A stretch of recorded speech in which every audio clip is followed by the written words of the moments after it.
여러분, 여러분에게는 인생을 걸고 이루고 싶은 단 하나의 꿈이 있으신가요?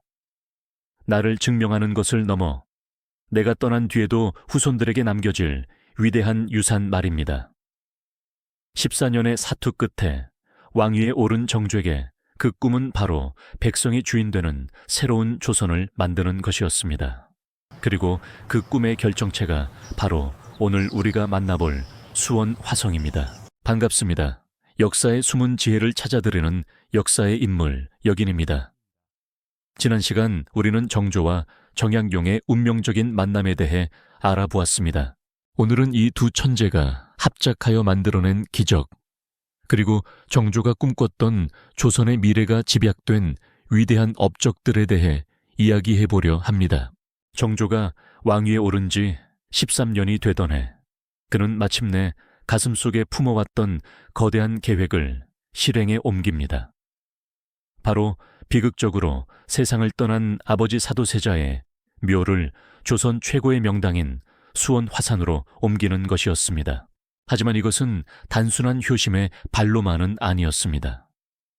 기득권 세력이 꽉 잡고 있던 한양을 벗어나 자신이 꿈꾸는 새로운 조선의 거점을 만들겠다는 원대한 신도시 건설 계획이었습니다. 현대식으로 말하자면 국가의 핵심 기능을 분산시키고 새로운 성장 동력을 만드는 일종의 스마트 시티 건설 프로젝트였던 셈입니다.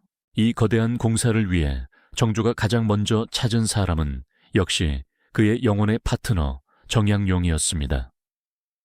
당시 30살의 젊은 관리였던 정약용에게 정조는 막막하고도 어려운 숙제를 던집니다.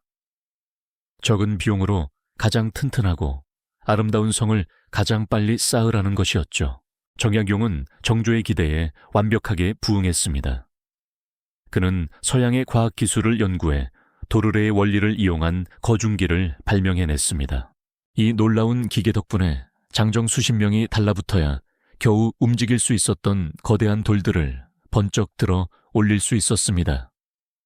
원래대로라면 10년은 좋게 걸릴 대공사였습니다. 하지만 정조의 전폭적인 지원과 정약용의 천재적인 설계 덕분에 화성은 단 2년 9개월 만에 그 위용을 드러냈습니다. 원래 계획보다 무려 3.6배나 시간을 단축한 이 기적 같은 수치는 현대의 최첨단 건설 공학 기술과 비교해도 손색이 없는 놀라운 성과입니다.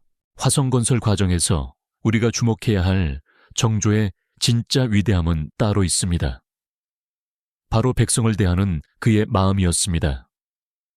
당시 조선의 대규모 공사는 백성들을 강제로 동원하는 무상부역이 당연하게 여겨졌습니다. 하지만 정조는 달랐습니다.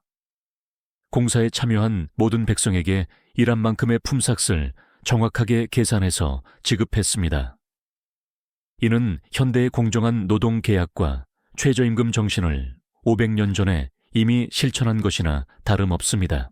심지어 기록에 따르면 공사 도중 다친 사람에게는 치료비를 주고 날씨가 너무 더운 여름날에는 더위를 이기는 약인 척서단을 직접 조제해 내려보내기도 했습니다. 성벽의 돌 하나하나에 백성들의 눈물이 아닌 정당한 땀방울이 깃들게 한 데이터 경영의 산물이었습니다. 정조의 업적은 눈에 보이는 성과에만 머물지 않았습니다. 그는 백성들의 먹고 사는 문제를 해결하기 위해 경제개혁의 칼을 뽑아 들었습니다. 당시 한양의 시장은 이른바 육주비전이라 불리는 시전 상인들이 독점하고 있었습니다.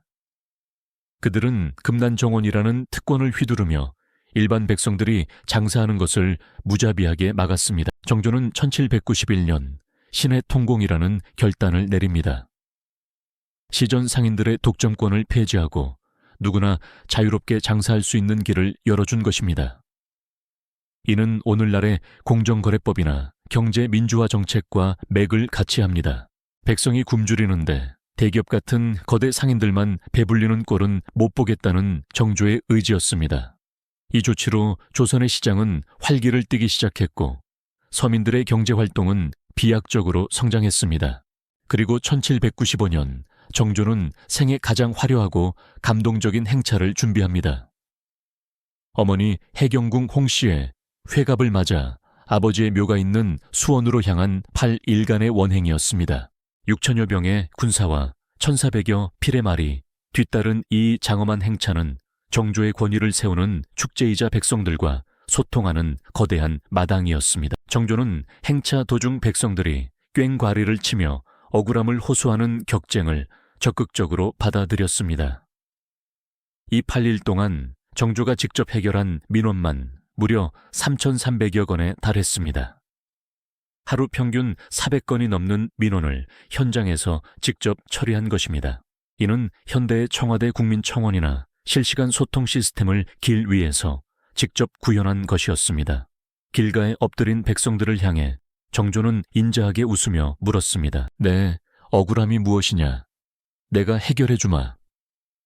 이것이 바로 정조가 꿈꿨던 임금과 백성이 하나 되는 세상이었습니다. 수원 화성은 지금도 유네스코 세계문화유산으로 지정되어 그 아름다움을 뽐내고 있습니다. 하지만 우리가 그곳에서 진짜 봐야 할 것은 견고한 성벽이 아니라 정약용과 함께 밤을 새우며 고민했던 정조의 눈빛, 그리고 백성들의 땀방울을 귀하게 여겼던 그의 따뜻한 손길입니다. 여러분, 정조의 업적을 관통하는 하나의 키워드는 바로 혁신과 애민이었습니다. 과거의 낡은 관습을 깨고 새로운 과학을 받아들인 혁신, 그리고 그 모든 변화의 중심에 백성을 두었던 사랑 말입니다. 이 빛나는 업적들 뒤에는 매일 밤 촛불 아래서 고뇌하며 스트레스를 견뎌야 했던 인간 정조의 고독한 삶이 숨어 있었습니다. 이어지는 사부에서는 완벽주의자 임금 정조가 어떻게 마음을 다스렸는지, 그의 독특한 취미와 우리가 몰랐던 사생활에 대해 깊숙이 들어가 보겠습니다. 지금까지 역사의 인물, 여긴이었습니다. 구독과 좋아요는 정조대왕의 지혜를 나누는 큰 힘이 됩니다. 오늘 여러분의 하루도 여러분만의 위대한 업적을 쌓아가는 뜻깊은 시간이 되시길 바랍니다. 시청해 주셔서 감사합니다.